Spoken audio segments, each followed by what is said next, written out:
Salut à tous, je suis Cécile du blog Trucs de Webmarketeuse et freelance consultante en marketing digital sur Londres et nous voilà pour une nouvelle vidéo. Aujourd'hui, c'est une vidéo retour d'expérience sur l'externalisation de son marketing.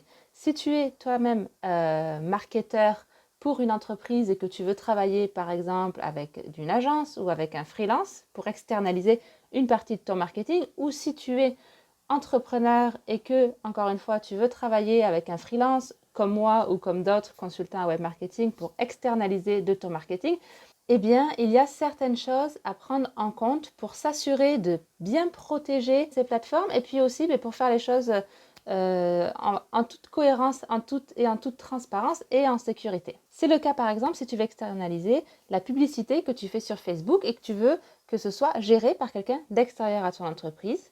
Ou ça peut être aussi le cas si quelqu'un gère tes réseaux sociaux pour toi.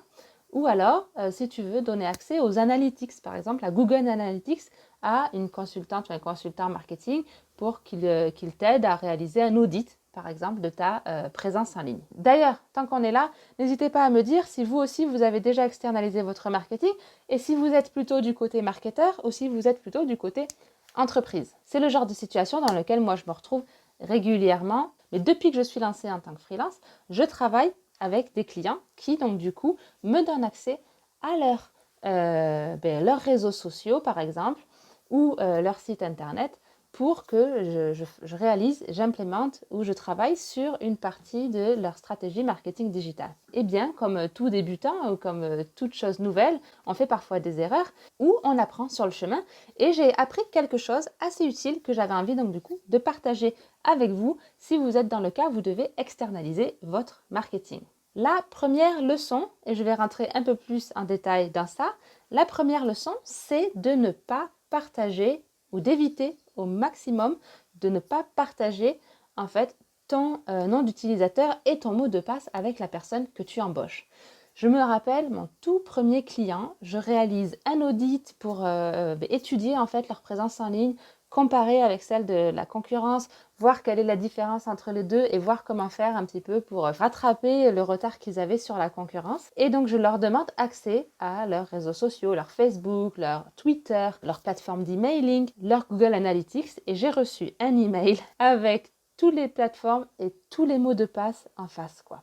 Alors déjà, si il faut partager un mot de passe, ça c'est le conseil numéro 2, essayez de partager le mot de passe et l'utilisateur dans des emails différents ou par sécurité sur des plateformes différentes. Par exemple, dire si vous devez accéder, je sais pas moi, à mon compte Mailchimp et que la personne n'a pas créé d'utilisateur pour la personne qu'elle veut inviter, si vous devez partager quelque chose, partagez le nom d'utilisateur par email par exemple et le mot de passe par Skype, par WhatsApp ou sur un autre email au mieux, mais évitez de partager nom d'utilisateur et mot de passe dans le même email parce que dans ces cas-là, si vous vous faites hacker, la personne a accès à toutes vos informations. Donc ça, pas bien.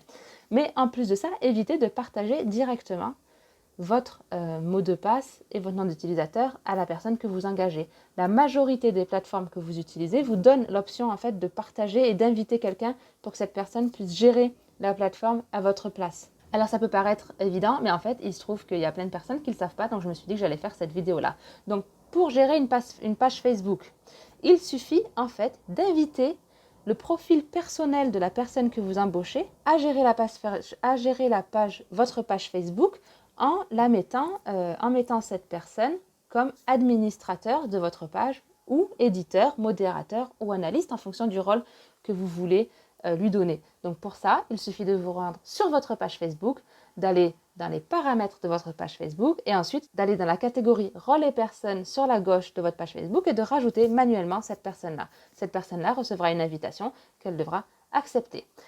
Restons sur Facebook, si vous voulez qu'une personne gère vos campagnes Facebook pour vous, alors on gère une campagne Facebook depuis un compte publicitaire Facebook qui est créé dans son Business Manager. Donc en tant que propriétaire d'une page Facebook, vous avez accès au Business Manager qui est une plateforme qui regroupe tout un tas d'outils à laquelle vous avez accès en tant que propriétaire de page. Donc il suffit de créer un compte sur le Business Manager si ce n'est pas déjà fait. Et dans ce Business Manager, vous avez accès à tout un tas de ressources dont le compte publicitaire. Alors, L'idéal, c'est que la campagne Facebook soit faite depuis votre compte publicitaire et non pas depuis le compte publicitaire de la personne que vous avez embauchée. Et ça, c'est pareil, c'est quelque chose que moi j'ai fait un peu par erreur au début. La personne m'a donné accès en tant qu'administrateur de sa page, donc j'étais devenue admin de la page et j'avais créé du coup une publicité pour cette page depuis mon propre compte publicitaire. Ça, c'est pas génial parce que du coup, quand le projet se termine, eh bien c'est moi qui garde accès, c'est moi qui ai gardé accès à toutes les infos par rapport à cette publicité et ce n'est plus l'entreprise en question.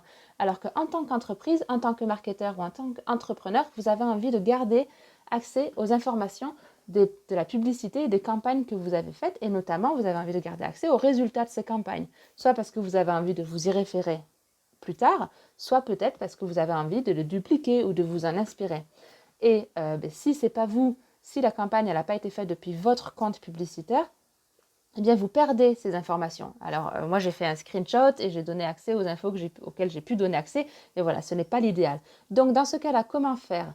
Eh bien demandez à la personne que vous embauchez de vous guider là-dedans. Moi, c'était mon cas en tant que manager marketing en entreprise, j'avais déjà réalisé des pubs Facebook.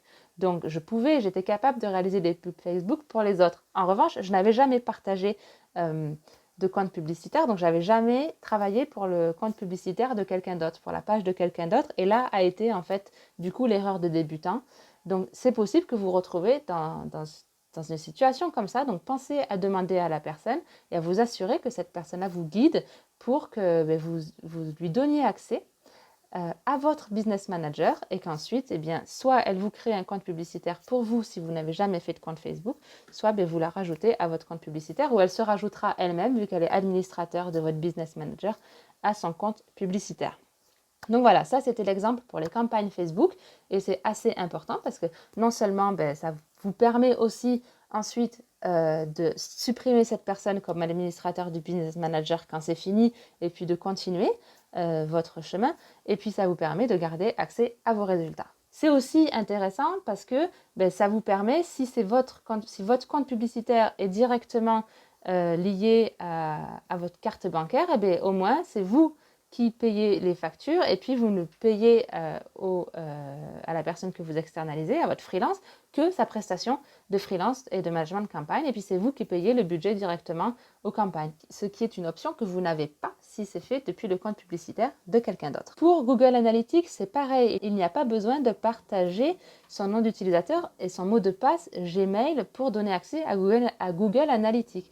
Et ça aussi, c'est quelque chose que j'ai reçu par email. En fait, on m'a donné les comptes et toutes les informations confidentielles d'un compte Google pour me donner accès à Google Analytics. Non, alors là, encore une fois, rendez-vous sur le site de Google Analytics qui est connecté à votre site internet et allez dans la partie admin en bas à gauche de Google Analytics, cliquez sur les utilisateurs et rajoutez, invitez, en utilisant l'adresse Gmail de la personne que vous voulez inviter, la personne à laquelle vous voulez donner accès aux statistiques de votre site internet. Encore une fois, c'est beaucoup plus sécure, cette personne n'a pas accès à votre mot de passe et puis vous pouvez enlever cette personne quand le projet est fini. Pour les réseaux sociaux, c'est un peu différent, il faut utiliser une plateforme extérieure. Donc par exemple, si vous voulez que quelqu'un tweete pour vous, vous pouvez utiliser un logiciel comme TweetDeck. En fait, vous connectez votre compte Twitter à TweetDeck et vous invitez des utilisateurs. C'est la façon la plus directe pour le faire. Ou alors, dans ce cas-là, pour Twitter, vous devez partager votre mot de passe. S'il y a une autre solution que je n'ai pas citée dans cette vidéo et que vous connaissez, n'hésitez pas à la mettre dessous en commentaire. Et pour Instagram, pour le moment, je n'ai pas trouvé de solution pour externaliser son Instagram. Donc, jusqu'au jour d'aujourd'hui, mes clients me donnent accès à leur compte business Instagram en me donnant leur mot de passe. Alors, j'étais en train de voir ce matin sur le Creator Studio, qui est le nouvel outil de Facebook depuis lequel on peut publier sur Instagram, s'il y avait la possibilité d'inviter des personnes parce que on peut faire des pubs sur Instagram depuis le Business Manager de Facebook avec la même technique que je vous ai donnée précédemment, mais pour publier sur Instagram, je ne sais pas en fait si on peut être plusieurs utilisateurs encore à publier sur Instagram sans partager le mot de passe. Si c'est le cas et si vous devez partager votre mot de passe, changez de mot de passe temporairement. Ça peut être le cas aussi si vous travaillez en entreprise. Ça a été le cas pour moi quand je travaillais pour cette ONG internationale dans l'éducation. Nous avions des écoles dans le monde entier et Instagram était fait pour nos étudiants.